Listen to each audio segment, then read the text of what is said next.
Hi, everyone, and welcome back to my weekly interview series where I talk to new music educators and people within the industry to kind of shed some light on what I do and what everyone that is involved does.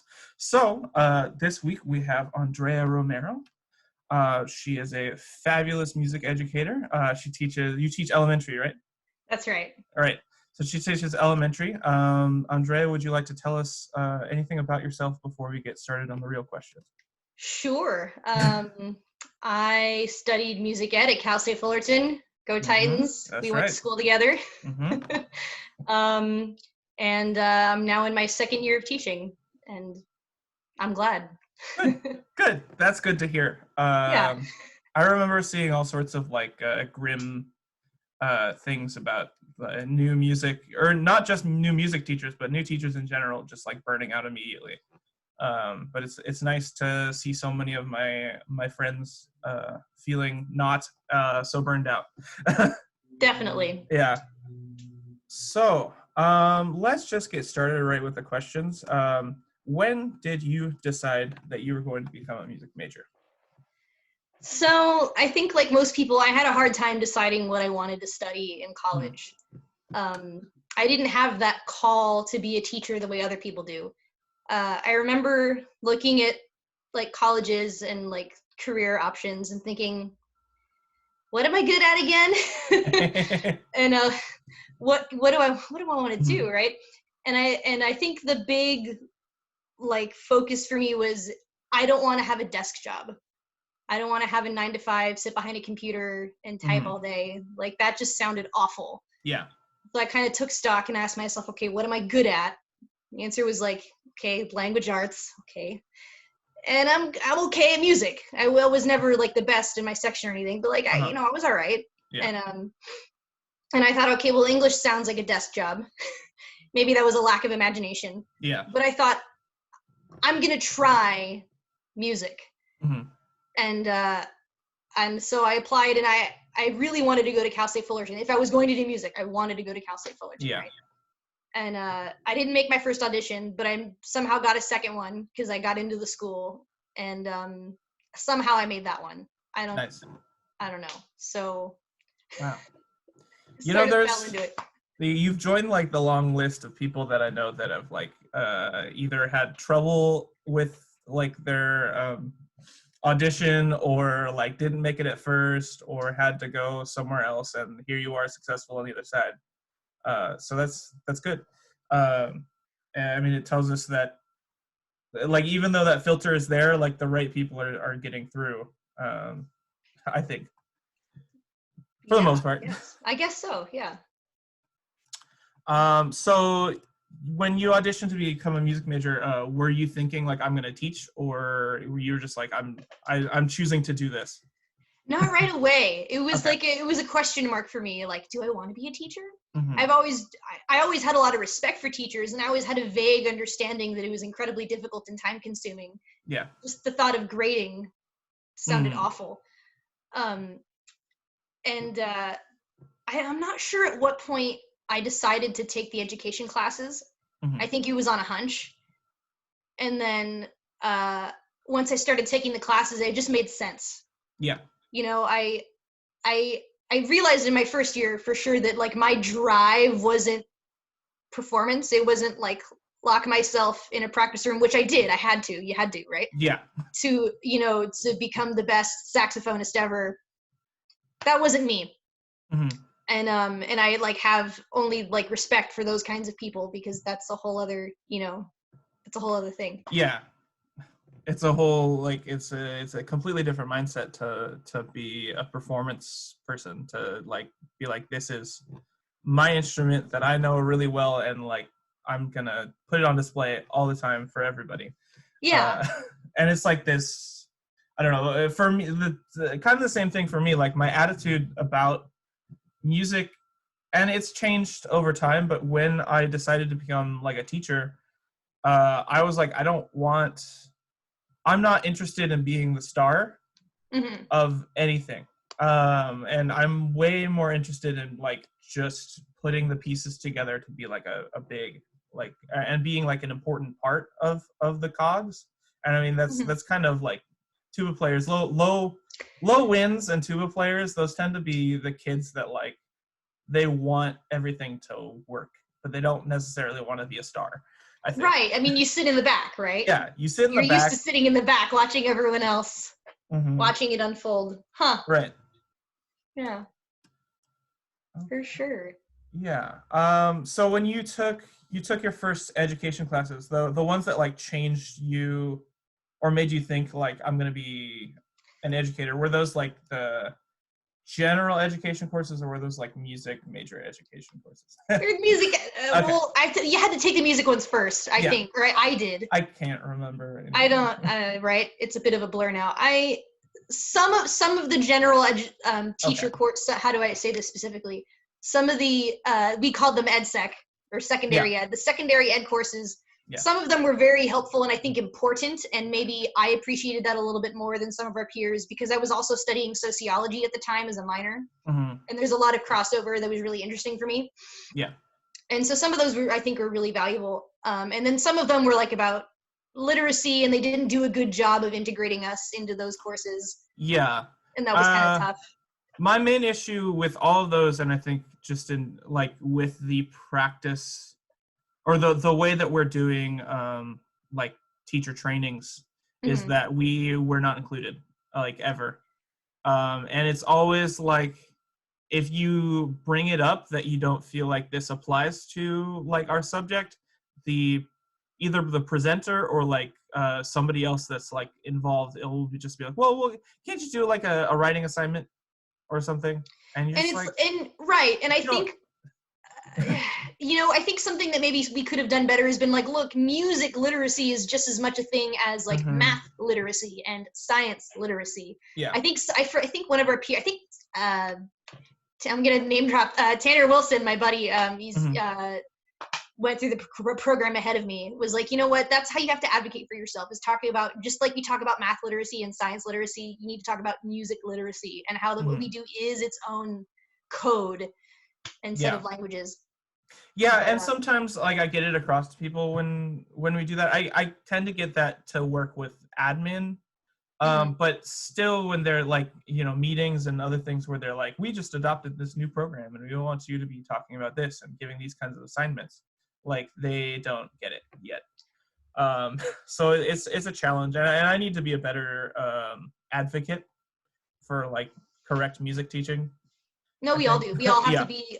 That was one thing that we got out of the program that was like loud and clear, was that we would always have to be our own advocates. Yeah. It's like, yeah, that was correct. you had Siebenaller for the like the last 2 years night classes, right? That's right. Yeah. So did he make you do like a speech, like a mock speech, like defending a music program? Yeah, we had to do that too. That was good. I remember I got a lot of praise for that, and I had like these chicken scratch notes, and I had never said those words in that order before in my life, but somehow I gave everything. Yeah. That's how my brain works. I don't like writing speeches all the way out. Yeah, same. I tend to bullet point, and like you saw my questions. I tend to bullet point like what I'm going to like kind of direct to. And then I have like other thoughts that I have ready, but I don't want to write them down, just because I know what I'm going to say. But I think like that one, because I tried to make it really personal, but it like I didn't know how to sum up like what I was ultimately trying to say, which was like I was trying to say that like everyone needs to have a place in school where they feel included, where they're like like some kids come to school because they're in band. And like I was telling the story, like I was kind of like one of those kids, like I did well in school, but like I didn't really care. So like most of the time, the thing that I was looking forward to, the thing that I would walk out the door and be like, yes, I get to do this, is music. And everyone needs to have that. And I think ultimately that's what Siebenaller like told me, that's what I should have said, like at the end. But I just like, you get in the moment and you're just like, well, I'm done. Yeah.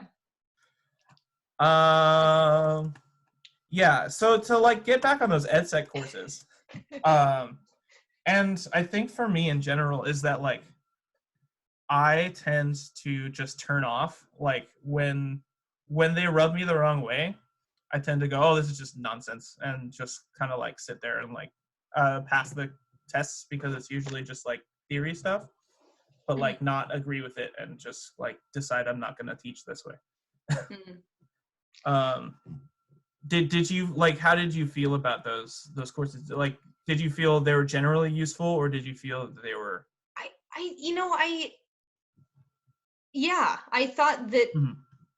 most of them, I think I'm just thinking about the one English literacy Mhm. requirement course. And I mean, also my memory is terrible but I think for the most part they were relevant. It's important to know how our peers teach and how, Mhm. that kind of, that was the glue that kind of binds us into the rest of the teaching community, is the common training that we received. Mhm. And I think without that, we would be even more alienated Yeah, from other I teachers, and that's that not a is good true. thing. Because we do like you have to be able to speak the same language, Yeah. and that kind of gives us a fundamental like this is the jargon of of the of the industry, right? Is like Mhm. talking about things in certain terms, and I can't like pull them out off the top of my head, but like discussing things. I mean, like using the word literacy the way we use it, and stuff like that is I like think it's really easy. We are different. Music education is different, but I think it's really easy to get stuck in this, like, oh well, right. we're very different, and this doesn't, and that's damaging, because at the end of the day, we are all educators, and good teaching is good teaching. Hmm. And we could all learn from each other. And while there were frustrating aspects of that, of the way that was carried out for us, Yeah. um, I think I was still able to take away value from that. Yeah, and I would say that in general, like I tried to walk into those with like an attitude of like I'm here to learn stuff, but it's still it's hard to overcome this like feeling that like this wasn't designed for me. You know what I mean? Where it's just like I wasn't music teaching wasn't part of the thought process when whoever was coming up with this. And I think the thing that we're kind of dancing around is that one of the important aspects, that Hmm. one of the philosophies that we were really taught, is how important it is, to teach the whole child and to have a really holistic approach. Right. And then it was like, oh great, like let me in. Then it was like, Yeah. we don't have an answer for you. You're gonna have to make that up for yourself. Yeah. We were like, The same kind oh of thing okay. of like inclusivity, right? Is something that we strive for, and we're trying to open up in our classroom, and I'm expected to teach kids coming from all sorts of backgrounds and wanting to do all sorts of things, but Mhm. they don't like it's like that doesn't apply to different subject areas, or they think that like I figured this out in English, so I'm not going to do anything to make it universal and just kind of preach it as something that everyone should do in every subject. Yeah, I think what we would need is a generation, or just musicians in high music educators that proceed into higher education, Yeah. and to build that bridge for it, to build that Yeah. bridge for the next, And willing to you go know into those conversations it would with take getting a master it would take a music right. educator getting a master's in uh education, centered around all of that, Right. everything that we're talking about, Right. and then writing a book about Like it. general pedagogy. Yeah. And I think that's what ended up being like the end of my conversation with Josue last week, is that we decided that like basically what the change that we wanted would essentially be the same thing, where the right people have to get into a position where they can start having these conversations and change the curriculum in the way that we're seeing. And that's like another like important thing, is that we need to have like this needs to be out there, Yeah. that people are thinking this way. And I think that's part of the frustrating thing about education, is that we want teachers everywhere want to do a good job and we want to do the right thing, for us it feels, well, especially for classroom teachers, like general ed teachers, it feels like things are constantly changing, Mhm. but at the same time we're not getting it's all like delayed. Like the things we're talking about aren't going to happen possibly for another 5 to 10 years. Yeah. You know, Yeah, and because that's the way it is. Because someone has to do the 5 to 10 years of master's coursework and become a professor and like and start teaching write the people book about it, and then and sell it to districts, and then train a bunch of people, and that takes time and money. Mm-hmm. And then people wonder what the heck we're doing. Yeah. What are these crazy people doing? Yeah. Yeah. I mean, yeah, that's the solution right there, is that it's going to take conversations and it's going to take time.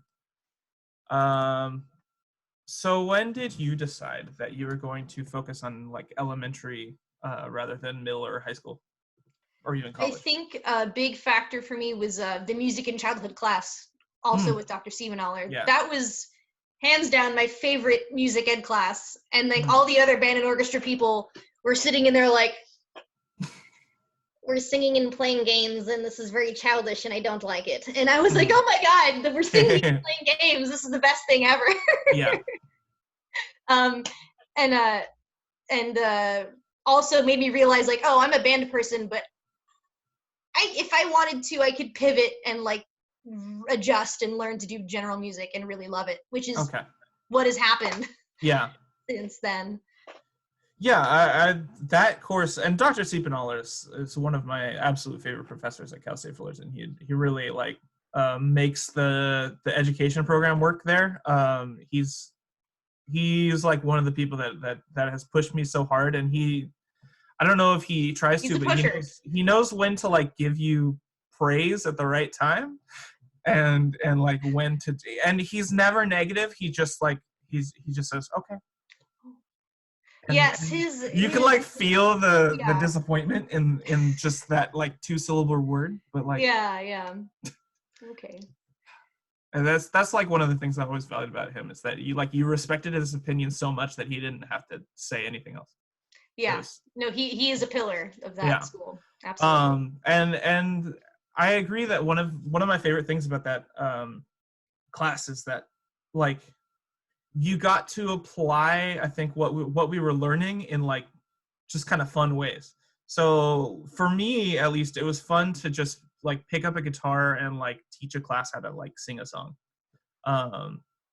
which is like never something that we really worked on or learned how to do in my other classes. But like I knew just that one class for 2 months. Yeah, like I knew how to play chords on guitar and I knew some songs, and I was like, okay, I can do that. I mean, yeah, that was for a lot of people. And my year was the year we did like we were helping some guy do his like doctorate research or something, and he was trying to teach. You got lucky. I remember being jealous. Yeah, he was like doing an experiment about like if people learn it by ear better, learn it by like reading things better. So we like had some real guitarists, but like the kids that were in the class that had no idea how to play guitar were really struggling. Because it's hard, and it's like half a class every week that they're just kind of dumping you in. But we did have like some expert guitar training that I think you guys missed out on. Yeah. Oh well. Yeah. But yeah, the Siebennaller's classes are amazing. He like, I think the cool thing is that it was like every week you were expected to do something, and it was like something that was like big and important, and so you'd have to like prepare yourself and then go do it, and then like everybody gave you comments, and it was always like building. Yeah, I think the class feedback, that community was really important for sure. Yeah. Did you for your class, did you have like a high ratio of choir to band kids, or was it about like equal? I feel like it was the choir people were the majority, but I don't remember how balanced. I don't remember by how much. We were pretty like, I think mostly choir, And I remember sitting in the back with like the rest of the band kids and just being like, these choir people won't be quiet. Like The choir people did all sit in the front, didn't they? yeah, they sit in the Yeah. front, and they tend to be a little bit more touchy-feely about like their reviews. So it's like, oh my god, you were so great, and we'd be like, come on. Like, Okay, disclaimer, I love all my choir yeah, people. no, I love choir Okay. people, and I'm just highlighting like a difference Yeah, that I no, always think definitely. is really funny. Definitely. Yeah. And it was always, or it got to be a little bit frustrating when we were like student teaching, and we were in, at least for my class, we were in like student teaching, and we would do, you know how you'd had to like present and do other things for Siebenaler, and then you'd have the feedback. Like the choir kids would like constantly like say the same things at each other, and just like it would be like a hug fest every time. And we'd just like sit in the back and with our little like antisocial band kid like chat box and be like, shut up, because we wanted to go home. Aww. Mainly because we wanted to go home and we were very tired. It's a night class. It's rough. Yeah. It's like a theme in my life. I've always, like, in groups like that, I always tend to be in both camps. And like I sang in the choir at Cal State Fullerton. Yeah. I loved it. So I was like, I get it. Yeah, I mean, I don't have anything inherently wrong with choir people. You know, I'm not gonna like avoid them on the street. But okay. It's kind of like a different world. It is. And for the majority, I think, except for like the theory and the other classes, we get like kind of separated in a lot of our like more intensive and focused classes. And to have like all the education kids just kind of get like rolled back into each other. Yeah, I was like, it's just a different culture. Yeah. Yeah. Okay. It was fun. Yeah. I enjoyed it. Yeah. So did you ever, when you did your student teaching, you did middle and elementary? That's right. I did. What did you think of middle school? Middle school's fun. They're really goofy. Mm-hmm. And they like don't know how to be in their body. They're like still learning. I mean, that's true for the little ones too, but then they're suddenly aware of the fact that they don't know how to be in their body and they don't know what to do about it. It's really funny. Mm-hmm. But there's also, what comes with it is like, there's like more of that attitude. Yeah. They get snarky, which can be fun because then they start to understand, you know, more advanced humor, they start to understand puns, and you know, it's a whole different vibe, and I like it. Yeah. I like it just fine. But I think I could be okay with middle school. I don't think I could do high school. Interesting. It's not my thing. I always like to joke. I say, well, they're all bigger than me. And it doesn't show in this frame. If you don't know me, I am of smaller stature. And, you know, a lot of the times that territory comes with marching band. And as much as I loved being in a high school marching band, I could never bring myself to accept that as a teaching assignment. Yeah. It's a lot. That doesn't work for me as a human being. Yeah, it's a whole lot, and you have to have like you have to be willing to have a certain kind of attitude about it, and to like push them. And I don't think you can't be a Siebenaler out on the football field. No. You know what I mean? You can't just go, is that okay? Like, is that the best you can do, guys? Like, you have to, You gotta get, and like, you're like bringing back all these memories. Yeah. I'm like, I mean, do I have that in me? Mm-hmm. Like, can I be the drill sergeant? Yeah, probably, but 5 days a week for 10 hours? It's a bit much. You know. Yeah. I mean, I've known and had a teacher who like mainly hired like instructors to do that, and so did I actually. Everything else, not mainly, but yeah, we had a lot of coaches for sure. Well, yeah, it didn't start out mainly, and then by the end of my high school, it felt like the instructors were doing a lot of the marching band stuff, and he was doing a lot of like everything else. And that, like, to a degree that works. So you can make it work for yourself, but I totally understand not wanting to do marching band and dealing with that. There's a lot of stuff that comes with high school that just like sucks. Yeah. There's more grading. Yeah. There's more after school events. And it's just, I don't know that my body can keep up. And I know that sounds ridiculous because I'm only, 25. Mm-hmm. But I don't, that lifestyle I don't think would suit me very well. Yeah, it's a lot. I'm teaching at a small school that doesn't have a full marching band yet. Like I make them march just to like get things started, and we have like a yearly parade. Oh.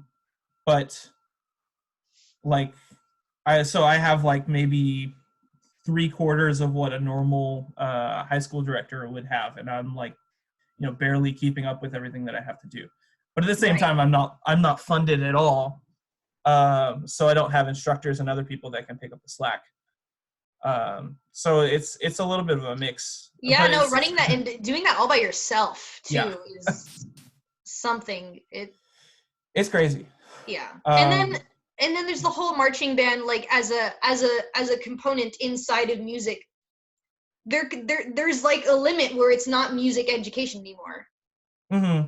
It's marching band. Yeah. Like in what other like scenario athletics. would you teach the same material for 6 months? Right. I mean, only exclusively. It's and difficult. I don't, not to say that we shouldn't do marching band. I think it's, I think it's fun and amazing, and it does wonderful things for students. It's just, yes.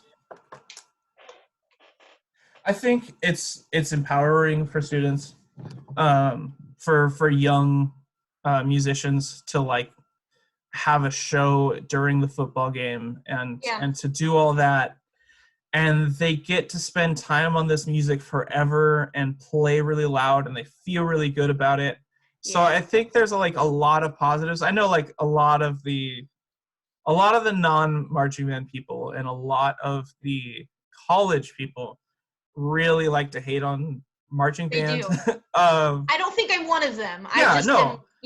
But I do think like it's a balance. It's like a nuanced conversation to have, right? I think it's worth doing, but to the degree that it's turning into drum corps, I don't really like it. Right. And maybe that's what everyone's railing against. But like when I think of marching, like I think of it as like, this is what we do for our, like, instead of doing a fall concert, we just do marching band. It takes a lot more time. Yeah. And there are like some schools that they do it the entire first semester, and I do think that that's kind of wrong. Like to go from August all the way to like November or December, only doing the same music is a little rough. But at the same time, you like there are the educational opportunities of like, having the kids teach each other. Oh, absolutely. Music. Like there's a lot, and you don't get that in regular concert band. Like if high school was just concert band, it'd be a little lame, I think. Don't tell that to all the people that don't have marching band. Yeah, no. I mean, I don't really yet, so I think it's a little lame. And there's like so many community things. I don't know. I have like a long list of things that I like about marching band. No, for sure. I loved it. I benefited from being in it a lot, and it was a very good environment for me to be in. Mm-hmm. Just don't want to do it. It's not for everyone. It's not for everyone to teach, and it's not for everyone to do. Amen. And that's absolutely an acceptable answer. I found the same thing when I was doing my student teaching. I taught middle and high, and I found that I really didn't expect to like middle school, but what I really liked was teaching like beginning band to 6th graders, because they're so enthusiastic, and they're like ready to do whatever, and they're growing up, so they're like almost old enough to like joke around with, but they like are really eager to like please you still, because they're like, this was a middle school, so they're like still kind of like, this is 6th grade, so there's like kind of in that elementary mode. So they're like really eager to like do everything right. So and it's fun. And like some of the things, because I have a beginning band at my high school, like some of the things, if I were to try that with ninth graders, it doesn't work. Because they're like too embarrassed, like they're afraid of like their peers thinking something, or they're just like don't want to try. But with like middle schools, like, yeah, let's do it. And I think there's like They a will do little bit. anything. Yeah. Mhm. They will climb mountains. If you get them excited about it, they will do it. Mm-hmm. And that just doesn't, like, that's one of the biggest bummers for me is like teaching beginning band in high school. It's like some of these kids don't even want to like be here, and like it gets hard. So at your site, do you get kids from a middle school program, or are you starting them from nothing? So we have a middle school program which is okay as a feeder.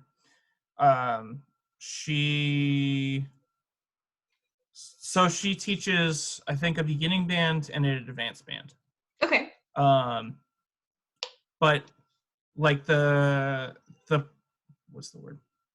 The sequence has not been very good, like up until when I got there, to the point where like the high school program generally has always been really bad.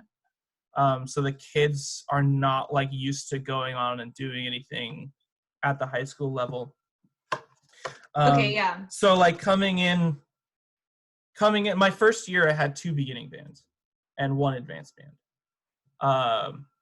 And the advanced band, I had kids that like barely knew how to read music, that had been in there and had teachers who like by the end of the year had given up, and like basically it was movie time every day. So it was like a big culture change for me to come in there and like start doing things. So now I got rid of one of the beginning bands to make so we have a block schedule. So my advanced band is now a double period. So I have them, so I get to see them for an hour and a half every day, which is really good.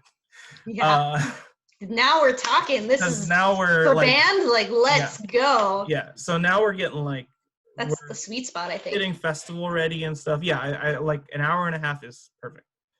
We're getting like things festival ready and things that the school is never, like the bands at the school have never done before. So I'm like super proud of these kids for like working there and doing all that, because this is like my 3rd year and we're getting there. That's so great. But I don't know how well our like the culture is doing, just because like the middle school going into the high school, and we just got an elementary school teacher too, I think the same time I started. And so like that chain isn't really established, and we don't really have You're an still established building. band culture. Yeah. Yeah. So for my beginning bands, generally it's a mix. And I don't like that the counselors do this, but that's kind of how they do. It's a mix of kids that were either in beginning bands with the middle school director in the previous year, or they're just getting into high school and they picked it, or they didn't pick anything else, so the counselor stuck them in my class. So I mean, I guess you need something like that, but it's a bad class to use. I mean, there's things I don't know, so I guess I don't know. Yeah, it's and I don't know. I'm a little bit overly critical, I think, of them. But I like that's frustrating. Yeah, to me, it's just purely like me and the student are going to suffer because the system is this way.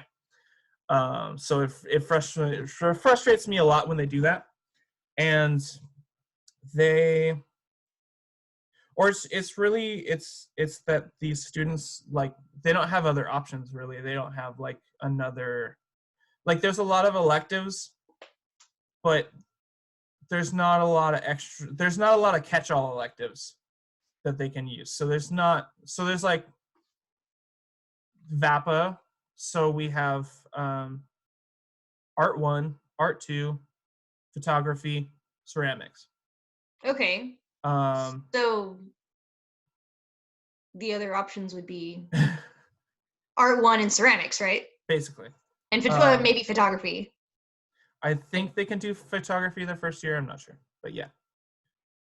It might be that they're not allowed to do it until they do something else, or I can't remember right off the top of my head. But yeah, basically they don't have. And then there's like a few others that they can choose. But at least like within the arts, there's no other like our choir/visual or choir/theater teacher quit last year, and they haven't replaced them yet. Yeah. So there's just like, if a student wants to be artistic or their counselor's trying to like round them out, like I'm one of the last options, basically. And I can understand where that comes from. I mean, out of everything, right? Like, we're proud to say that we're music teachers. Give me everyone. Give me. I want. That's. I think a healthy attitude for a music teacher to have is, I will teach anyone.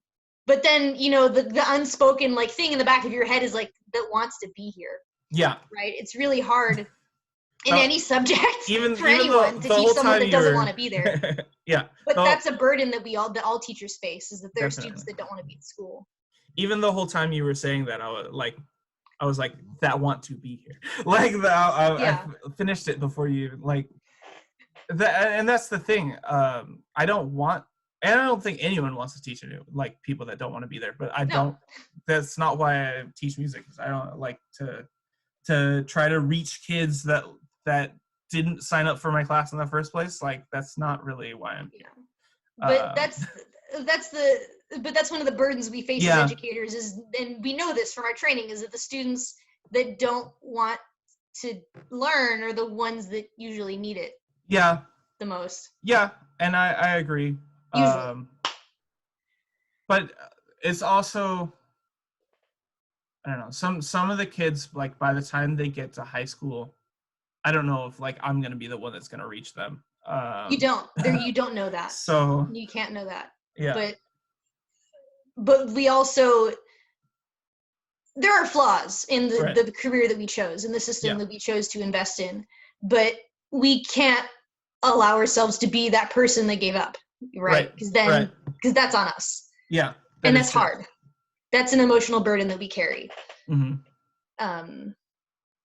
And that's our reality. Yeah, it is. That's true. It's hard to kind of face that, to think about that. But I do end up basically coming to the same conclusion as you're saying most of the time, which is, this is what I do, and I have to do the best job I can possibly do, regardless of how the students are behaving today. Right? Because you never know what it was. Maybe they didn't have breakfast that morning. Yeah. Maybe they had a fight with their sibling, their parent. Yeah, and I work in a really tough like school district, so that's happening with a lot of my kids, is that they things are going on at home, unfortunately. So getting back on track. So this is your second year, right? Correct. Second year at the school that you're teaching at too, right? Sort of. Sort of? So, my the job that I got accepted for was to teach elementary music. Mm-hmm. And it was unclear, even at the time that I was hired, whether or not I was going to be doing all instrumental music, or if I was going to be doing vocal music as well. Okay. Because I had mentioned in my application that I was willing to, make that jump, and that I felt comfortable and, comfortable enough. And even like my first day, like the first meeting, it was like, hey, like, what am I going to teach? And the answer was, hold on. I was like, okay. So what ended up happening was, I spent most of my time that first year teaching instrumental music. Mm-hmm. And so the way it works in my district, in 4th and 5th grade, every 4th and 5th grader gets to be in either general music or strings the first year, and then the 5th graders, rewind. Across my district, all fourth graders get to be in either a general music class or a string class. Mm-hmm. Every single one of them. And then in fifth grade, they get the third option of band. Okay.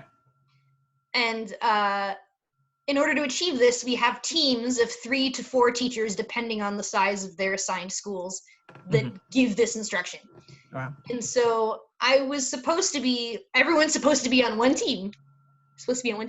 And on that one team, I was gonna maybe do a little bit of both, instruments and singing, which I was like, okay, yeah, great, cool. Yeah. But then we had a maternity leave. Oh, and by the way, that one team covered seven schools. Wow. 3 schools a day, by the way. Wow. Totally nutty, but that was the job. I was like, sign me up. I'd done 2 schools previously. And but there was a maternity leave on another team that just never got filled. And they had very big numbers. So I ended up having a split assignment. On 3 days out of the week, I was with one team. Yeah. And then 2 days out of the week, I was with this other team to help fill this other person's position. And that was a wild year. Yeah, that was my first year. Sounds crazy. Now I'm in year 2. What a first year. First year. I'm actually really grateful for all of those experiences. I got to work with almost everyone in the in the 4th and 5th grade team in the district at some point. Even though I was only covering 2 teams, I just became the like, oh crud, like so-and-so like is gone today and no one picked it up, and like they're drowning, like go. So I got to visit almost everybody. Wow.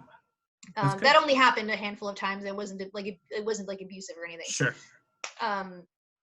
And at the end, over the summer before this year, we had a shuffle. Someone retired, someone came down, and the program for kinder through 3rd grade, which is general music only, got expanded to all school districts. All school districts, all school sites. All schools, yeah. In the district. Well, previously, only school sites that were paying with the PTA money could have kinder through 3rd grade general music or primary music.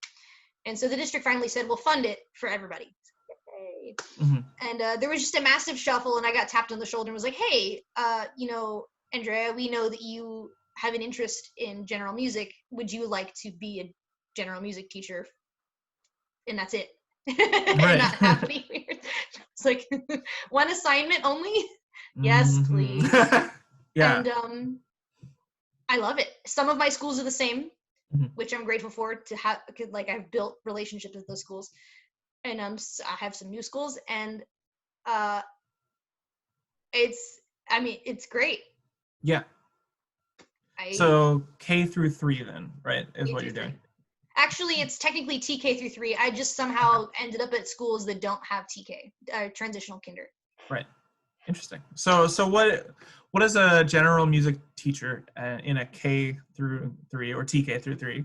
What are you teaching, like an average day or something? Okay, yeah. So my lessons are 30 minutes long, and I see each group of students, so a class, or a class and a half if there's a combo, once a week for the 30 minutes, and a full day is like 8 blocks of 30 minutes. And then sometimes, to make things work, we have to squeeze in more, unfortunately. And that 5 days a week. So they come to you, or you go to the class, or? Ideally, I have my own room. Yeah. But that's the goal at all sites. But they're like, one of my sites is a massive school, and there's not an extra room for anything anywhere. And the NPR is always being used for like meet the masters or a PTA meeting or PBIS assemblies, or you name it, something's going on in there. So I don't get to use that very often. So at that school, I have to go classroom to classroom, and I'm teaching on the carpet. Sometimes I'm teaching to kids sitting at desks, which is so not ideal, but sometimes that's just what works for them. Yeah. Because they don't do carpet. They do good at it. Some kids do better at their desk than on the carpet, and I have to. Interesting. That's just how it is. Yeah. But ideally I have my own room. Yeah. So you'd say this year, like compared to your first year, this is less hectic or Yeah, more. I mean, Okay. at first it was like, oh, I've never done this before. Right. You know, Yeah. it was so it was a little bit of like having a year one part two, a little Yeah. bit. Yeah. But then there was also this sense of like, I've been in a classroom, I've had a job, I didn't get let go. Right. It's gonna be okay. Yeah.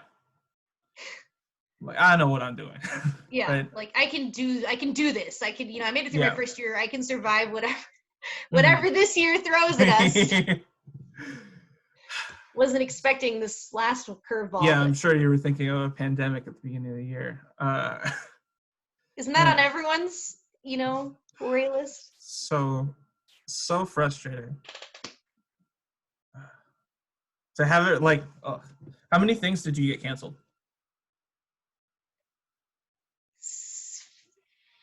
Hold on.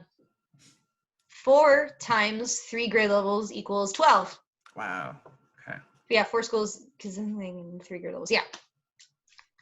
Granted, those 12 things were like 30-minute Sure. presentations, But but still, like planning and all of yeah. that go into that, right? Yeah. We got our festival got canceled right before, but our second festival got canceled. We canceled our banquet and like our final concert and everything else at the end of the year. That like those are the kind of things that I like set up my kids to look forward to because those are all the fun stuff at the end of the I year. know. Those are the big And special things when you're in high school. yeah, and I got this heartbreaking email from one of my students that's like I don't like band banquet was like one of the things that I was like staying in for, and It's so it's really special. Oh, like I don't make me even know how to cry. make that And you're up. going to make me cry.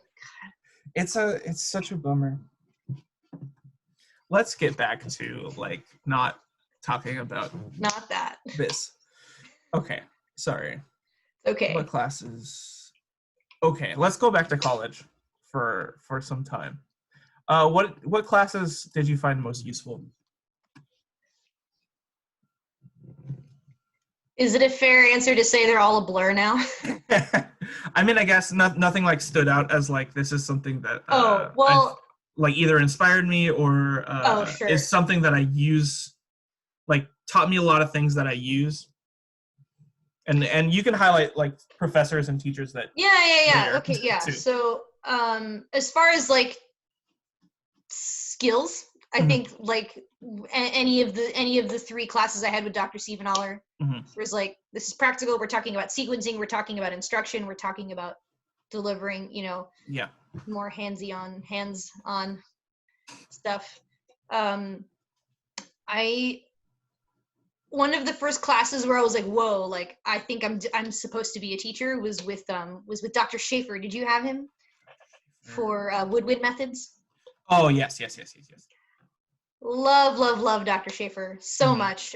That's great. Just because he I think that was the first methods class I took, and he was like, I'm gonna teach you as if I were teaching children, because that's how you're gonna learn how to teach children, is you need to experience that dynamic. And he didn't, like, it wasn't inappropriate. It was just, he was showing us in action, like, his pedagogy. Yeah.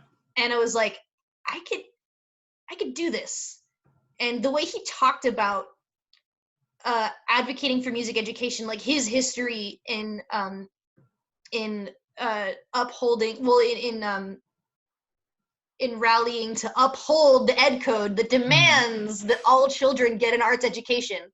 The way Yeah. he talked about that was so uplifting and so empowering. I was like, I want some of that. I want Yeah. some of that to rub off on me, and I want to go forth into the world, Yeah.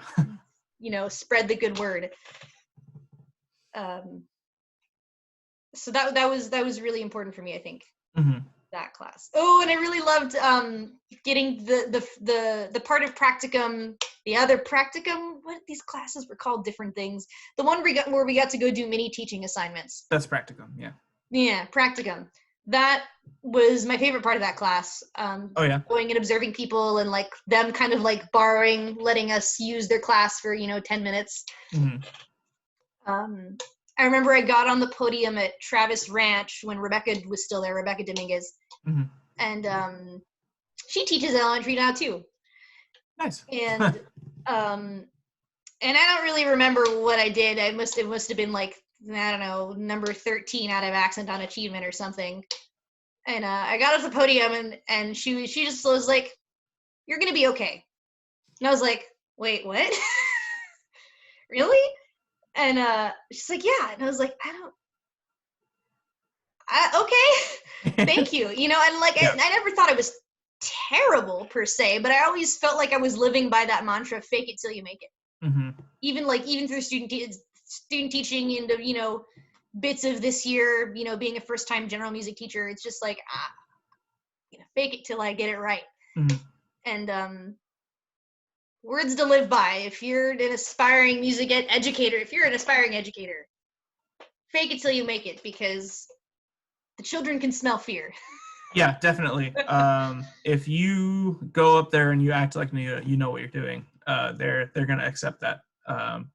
With the caveat that you should know what you're doing. Yeah. And also, don't be a jerk. Yeah. If you wave around knowing what you're doing like a jerk, then that's a huge turnoff. And no one yeah. Well, yeah. I would say don't overreach with what you're pretending to know. Like, you can make some educated assumptions and guesses about like questions if you don't know. But I mean, generally you should be well informed. But like, don't go around being like, "No, you're wrong. I'm right. I'm the teacher." That's some nonsense. Yeah. But yeah, I always felt, and I don't know if I ever had this happen in one of my like student teaching scenarios, but I always like had that like I don't know if I'm supposed to be here, man. Like, yeah, it's a little bit. Yes. It's nerve-wracking, and people like Dr. Dickey and Dr. Stephen Aller, like, some of the things that I like about them is they make you feel good when you're not feeling like they just drop these like little bits of praise that like in really opportune times. Like, I think Dr. Dickey during practicum, you know, the first semester you have to do all those like playing songs in all 12 keys and like all that stuff for him.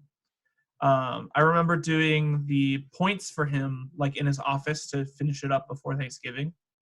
And like at the end of it, he was like, "You know, you're getting really good at these." And like that just felt like, wow, praise from Dr. Dickey. Like stuff like that. Yes, like little comments. When he gives praise, he means it. And doesn't he doesn't hand that out. And I do appreciate that about him. Yeah. Yeah. So him and Stephen Aller are like, and they don't do what like some other teachers do, which is like,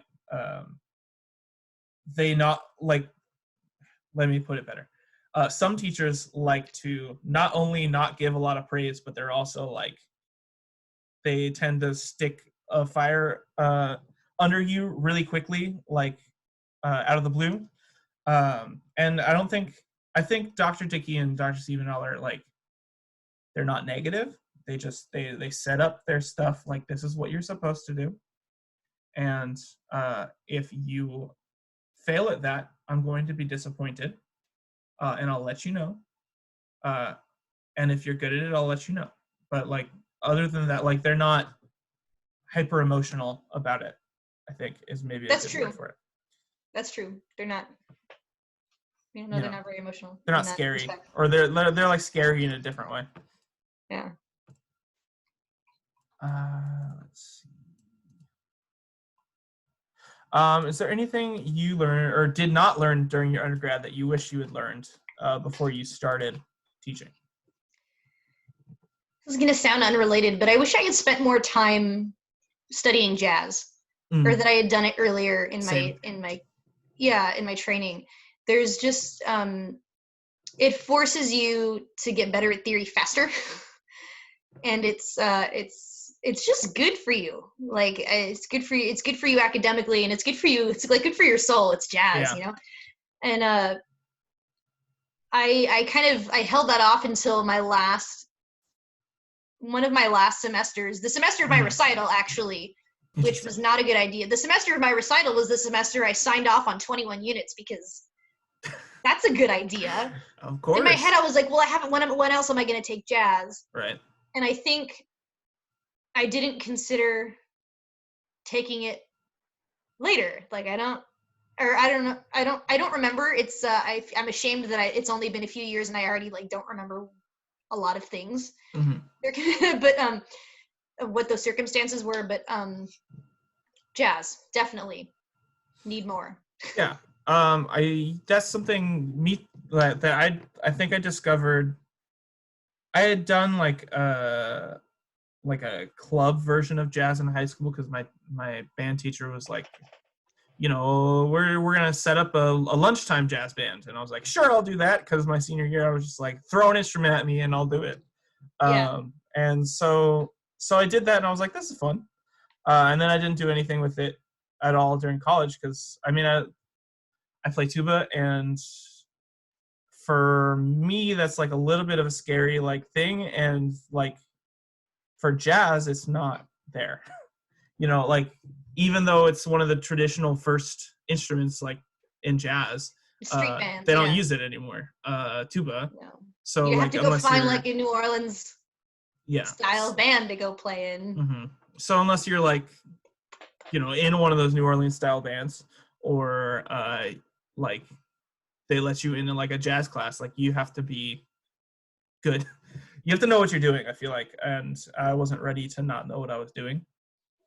And that's like always been like a little bit of a regret for me that I didn't try in jazz, because it's the few tastes of it I have had, it's very liberating to do the solos, and it also is great because it forces you to learn that theory.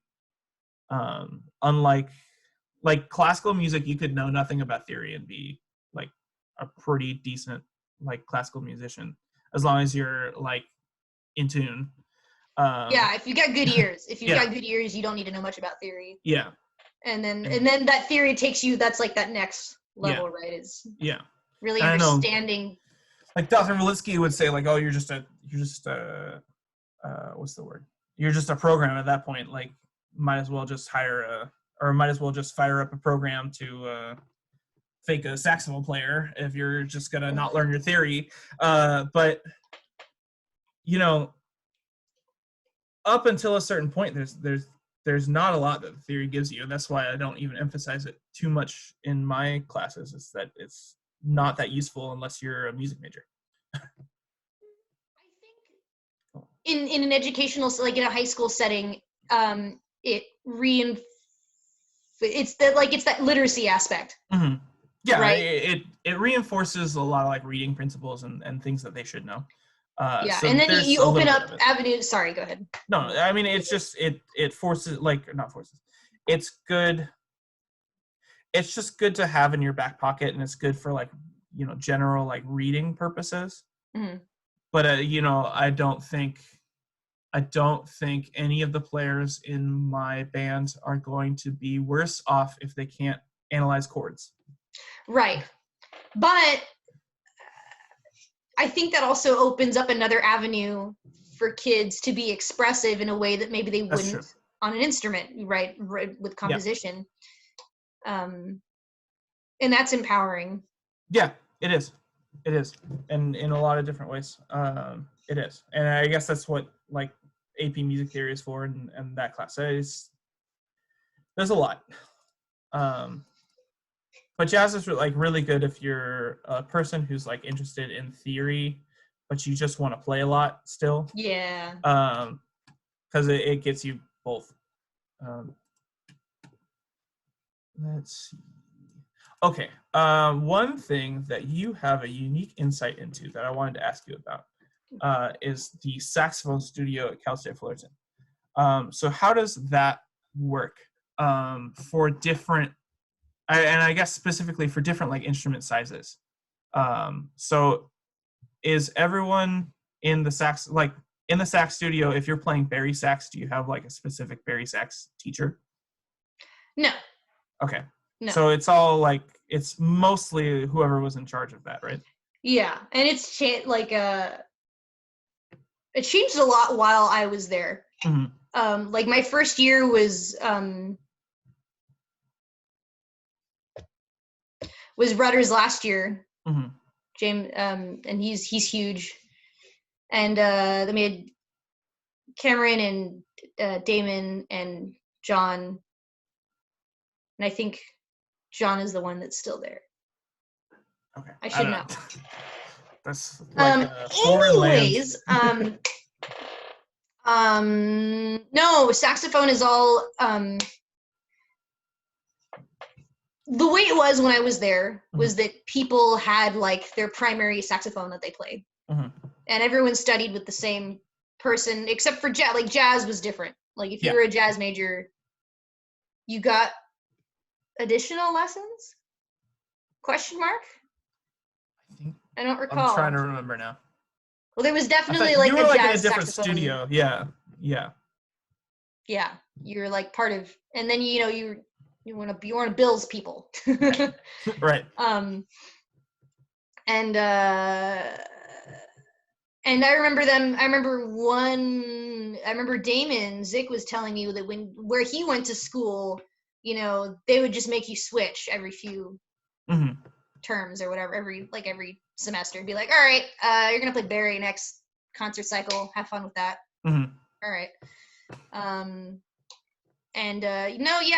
way it was, I can't speak to how it is now because I don't know if it's changed. Sure. But it was kind of like, like you kind of with your teacher, you explore what you're interested in, and if you want to be the soprano person, like all right, let's pull out a soprano and work on that for you. Right.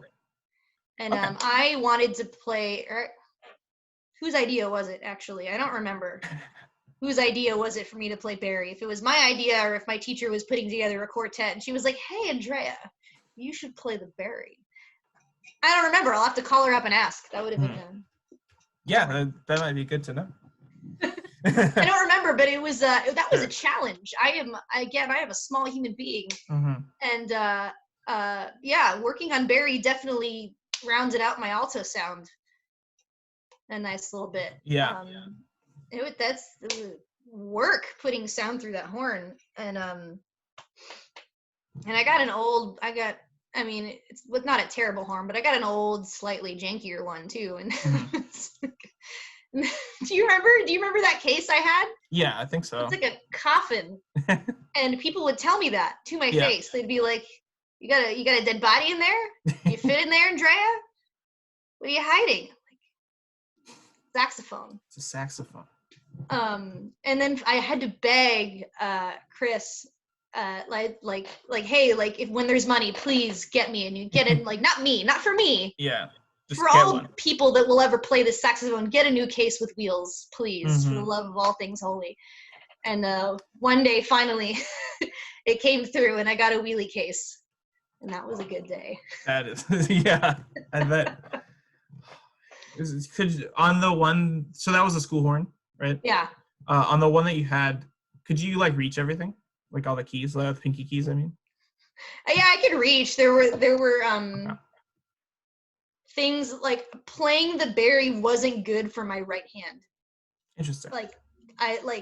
And I had to get a harness. Like I don't know, I don't understand how other people, maybe because they're bigger than me, how they can play a Barry with just a neck strap. But like I started having back issues that I hadn't had before, and luckily they were very minor. And as soon as I got a harness, it was fine. Yeah. And just the placement of the rest relative to the rest of the keys was really awkward for my hand. Okay. And yeah. Was it Selmer? Do you remember the brand? Probably is. Yeah, I think it was a Selmer. Because we have one at my school that's like an old janky thing that's like the thumb rest is a little bit like it's like curved way back so that you can't really like do anything with it, and I don't know, it's my repair that guy right hand is really like the placement is really it really affects how you feel. Yeah, my repair guy said that like even he couldn't reach some of the keys, and like he's maybe a little bit taller than you, but like so they're all it made seems differently. like a hard, yeah, they're all, it's a little bit like tubas, I think, in that they like for some reason no one ever came to a consensus on like this is how you should design this instrument. So there's all sorts of weird like things, and like a little bit like berries still look like berries all the time, but I've noticed that like, or they like if you look at it you're like, okay, that's a berry, but like Yeah. tubas can get like all sorts of weird shapes that you're always like, what? Like that one's kind of weird, and like that one, the tubing's on top and this one's on the front, and like there's a lot more variance than like any other instrument. And I kind of think that's weird that saxophones kind of went that way, and they're kind of like somewhat related, so I wonder if that's like some of it. Well, the way the keys are laid out are mostly the same between the instruments. Yeah. Like the buried, you have like an extra thumb key, right? And but the anatomy, yeah, like the key anatomies for as far as where your fingers go, it's pretty much the same. Yeah. Actually, if not exactly the same. Yeah. I think. But so what really is different is just the way that each manufacturer shapes like the pinky keys, right, and like how far apart maybe on a berry like the pearls are, because you could put the pearls anywhere on that big old key, just where they ended up, and like again, like the placement of the thumb rest. Yeah, and that's probably just like based on the comfort of the engineer or whoever is designing it, right? And then like where that ring that you strap the neck strap or the harness to, where that ring is also interesting affects, like, because if it's really low on the body, I don't know how to explain it. You'd have to like lower. Yeah. You probably have to lower your strap more. But if it was really high up, no. Am I making sense? Yeah, I'm like thinking you'd have to like hold it at a different. Yeah, it would have to be either further away from you or like this way. If it was lower, you'd either have to like bring it in more. Yeah, because you can't touch the floor, right? Right. So it'd have to be like down, and you'd have to pull it back to get it at the right angle. And I knew someone whose berry had 3 rings on it, so you could pick one. Oh, that's nice. Yeah. Wasn't mine, was it? No. Yeah. So you're the sax studio. Like if someone's a high school senior and they're a saxophone player. Yeah. And let's say they've only played alto sax. Okay. And they've applied to be a Cal State Fullerton. And let's assume that nothing has changed since you were in college. Sure. Like what do you think that they should have like ready to go? You know, like what should they be able to play? And like if they've only played alto, should they ask to play another instrument, or what do you think? I think that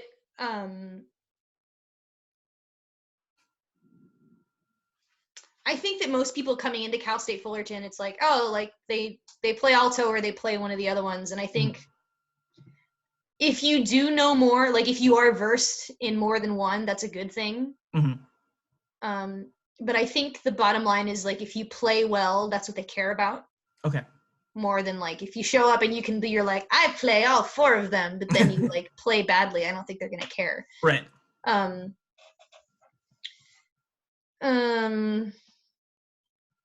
But as far as like what you should have ready, like, you know, all of your major scales, if you know your minor ones, that's fabulous. You should be able to play a chromatic scale.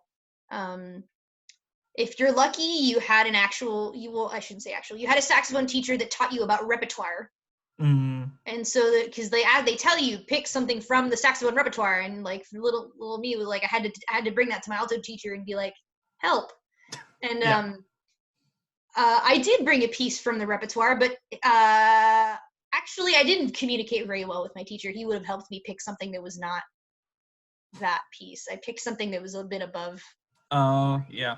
And I had played it before as like, but with the context that I played it in was appropriate. The college audition, maybe it wasn't. It was a bit of, it was a, anyways, yeah, you need, if you know a little bit about the rep, that's good. And if you don't know, that's probably not your fault, because if you're interested in being a music major, you probably came from a high school band, and just the environment you were in didn't allow for you to learn about the repertoire, and that's, you know. Yeah.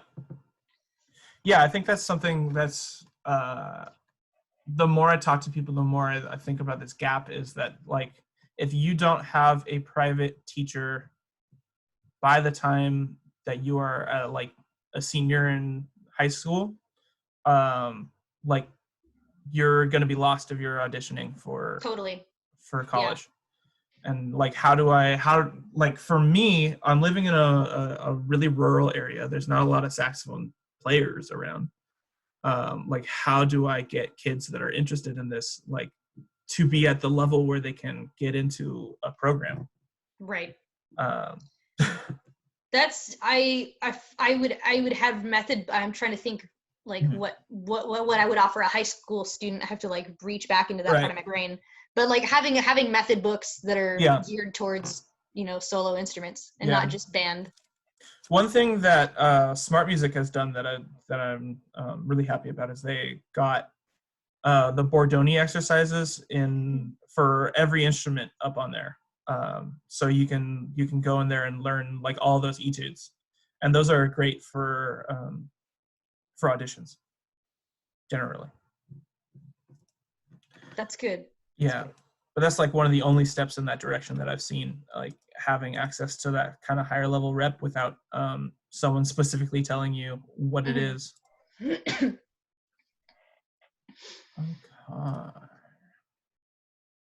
Did you, for your recital, which sax did you play it on? Alto, exclusively. Alto. Yeah. Okay. I did not have, right? Oh. Yeah. Okay. I know, I had a lot of anxiety around my recital, and I passed. I don't know that I'm like super proud of it. Okay. That's fair enough. Yeah. I'm sorry. I also shared a recital, and I had a duet with someone, and I had a moment of doubt, like, did I pull out the berry for the duet? But I don't think I did. I think he played tenor and I played alto. Okay. Yeah. Okay. Nice. So like you can like switch around and stuff, right? Like during a recital and just in general. Yeah, that's very much allowed. Okay. Definitely. Interesting. Yeah, I mean that's a big difference. For the like brass studios, we all have a different guy. So there's a trumpet guy, trombone guy, youth guy, tuba guy. Right. At least at Cal State Fullerton. So we're all focused on our instrument. Between those instruments. Yeah. I'd say switching between them is a little bit harder. You definitely have to learn to read in different keys. Mm-hmm. For saxophone, like from like soprano down to bari, like it's the same. Like a C is a C is a C, right? Yeah, when you read it, you play the tenor and the So the key of the instrument changes, but the key of the music. But you read. Doesn't. That's correct. Yeah. For like trumpet reads in B flat, tuba reads in C, like low brass is all in C, but bass clef. Right. So like you can read each other's parts, but it's all a little bit different, and the instruments, like your lips aren't going to work very well on one and the other immediately. I remember that from brass methods. It's not fun. Yeah, it's a little bit different, I'd say. Yeah, but the saxophones, it's like you make a round, you go, oh. Yeah. You put your teeth on the top, you'll have a rip on the bottom. Mm-hmm. Blow. Yeah, for us, it's like, you have to spend hours and hours and hours understanding the instrument, and like, because we have to rely on the harmonic series of whatever piece of metal that is sitting in front of us. So you have to like basically unconsciously learn how the tubing vibrates best. And it just doesn't, like, some skills on the trumpet just don't apply to tuba. Right. And I can hear some saxophonist somewhere in another state going, but Andrea, it's the different saxophones. Yeah, there's different back pressure, I know, but whatever. Yeah. And so, like, I mean, those things that's why we have doublers and we have, soloists, right? Is that some people, like, get it on everything and have no problem. And some people don't. And it's all a matter of perspective, right? Yeah, for sure. Okay. trying to think of if there are any other like differences I want to highlight. Well, the one thing I wanted to say is that I think it's interesting that the different studios operate so differently, like just within Cal State Fullerton. Oh yeah. And not just like the difference between saxophone and brass, but like the clarinet studio, and how like Håkon didn't even, he like, if you were a clarinet major, you're not even allowed to have like a joint recital with like a brass player or like a non-clarinet major. Yeah. Which I always thought was like super weird. But like stuff like that, like it's weird, interesting that trying to not use the word weird. It's interesting that the like head teacher of whatever studio or is so like Oh, it's important their to studio. like shaping it. Yeah, it's Yeah. like basically the university is just like, we want you to teach here, do whatever you want, like within reason. Yeah, pretty much. That's yeah. what it feels like. Yeah. Yeah, I remember the flute studio is very like every lesson is like open. Yeah, And that's and what they you'd have do. them in It's like classrooms. so much of their education is like sitting in, and it's expected. Like you need to sit in each other's lessons. Mm-hmm. You need to. And lost my train of thought. But yeah, so everyone runs things differently. And like saxophone studio is very much like, oh, like your lesson is with your teacher, and then we have like studio time to do things in front of each other and to give each other feedback. And that's like a different thing. Yeah, we would have it's a class that we had to sign up for, was saxophone studio. Ours was the same, kind of. We would have the tuba class, or not the one-on-one with Dave, where it was like we're gonna work on your recital stuff, we're gonna work on your juries, we're gonna work on exercises, and then we would.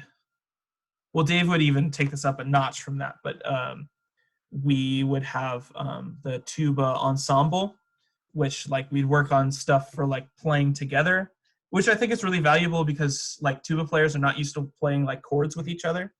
We're all used to like You're playing the fundamental. like yeah. So like to have us like do a choir with the euphoniums was like always a useful exercise, like every Friday.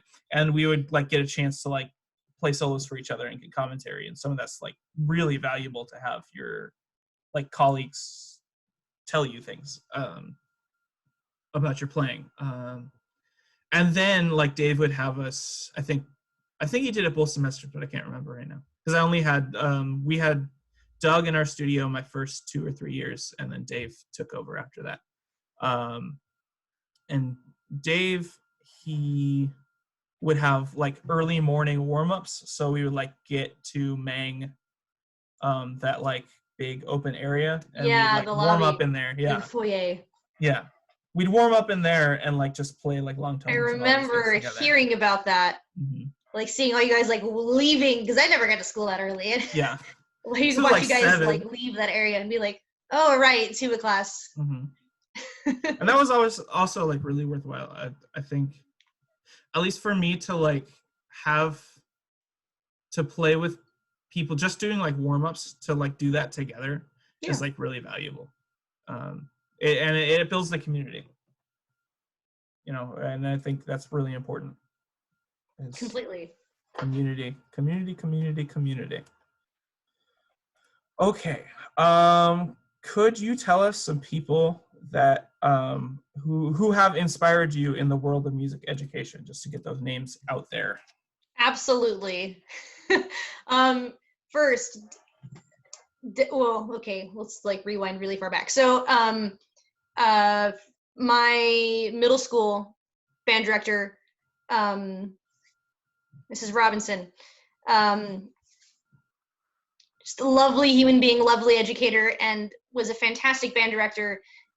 And I have had the joy of like being one of her peers for a few years, like during her last, I think actually her last year as an in-classroom teacher.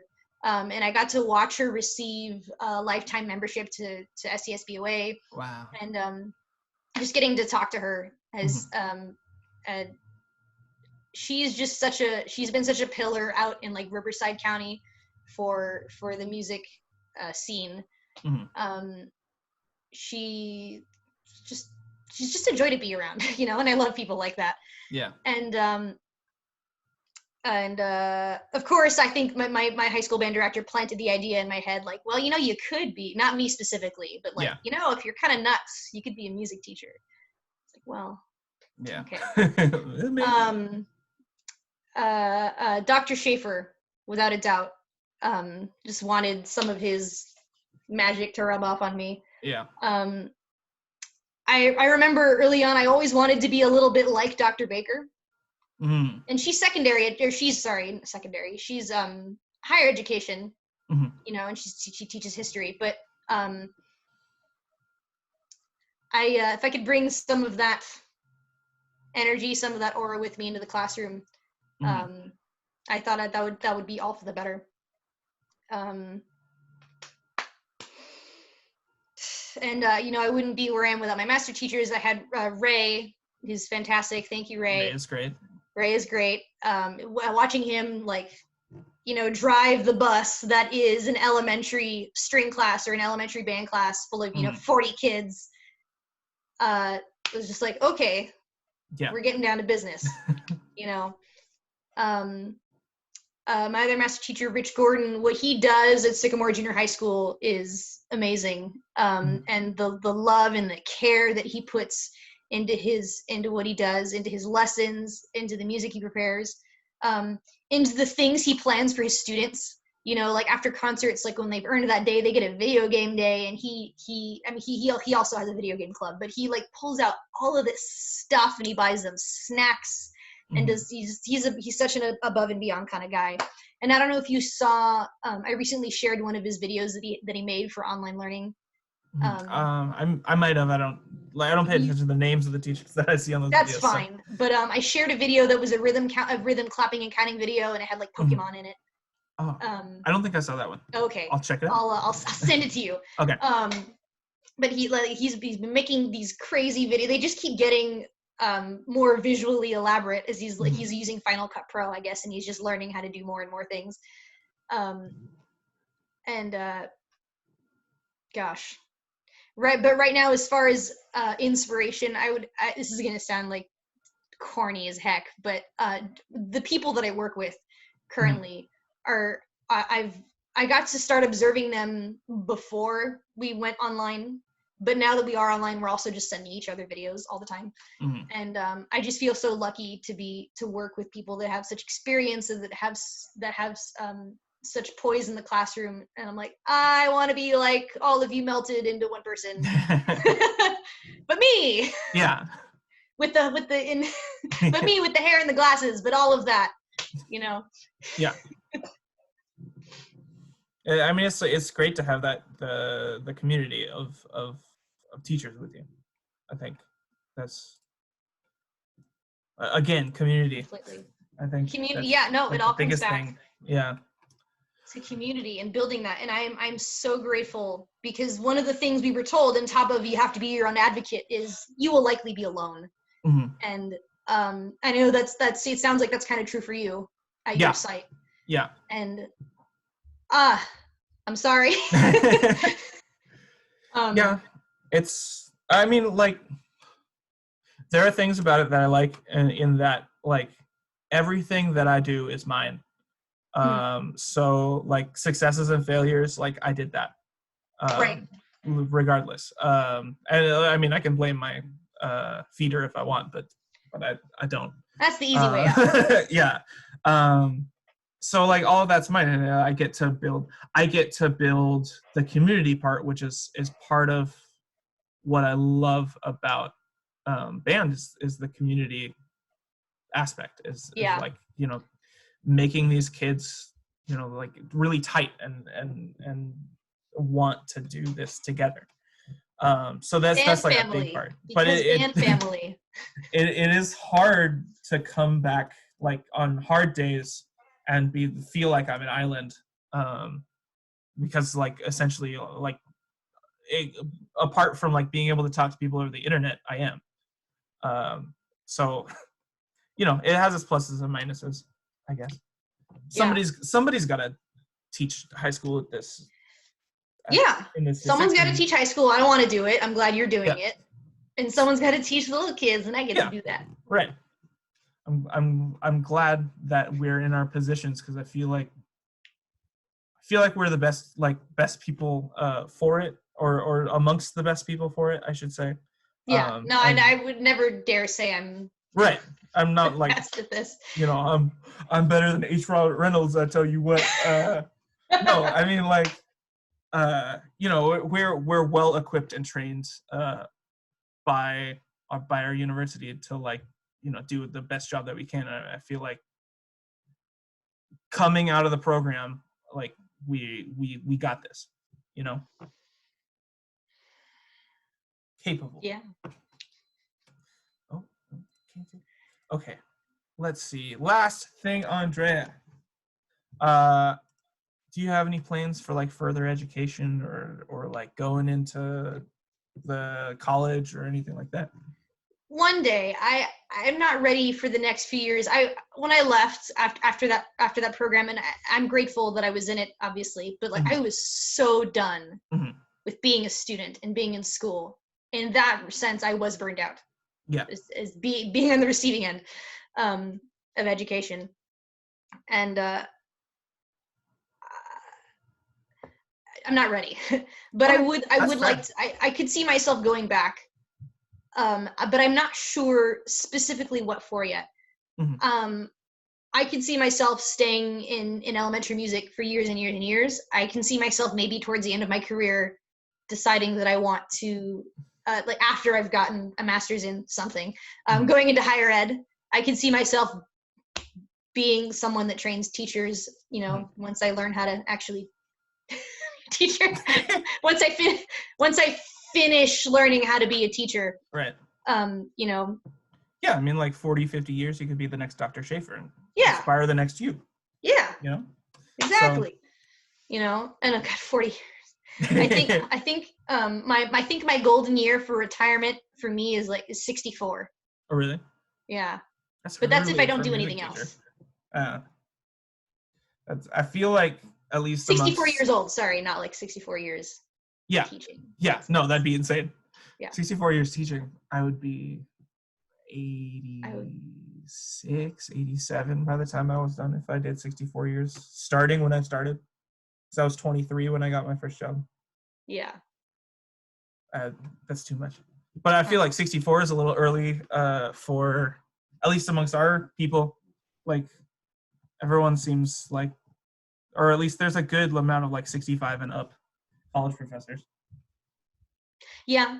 So I don't know. I could see myself. I could see that for myself, but I haven't. Yeah.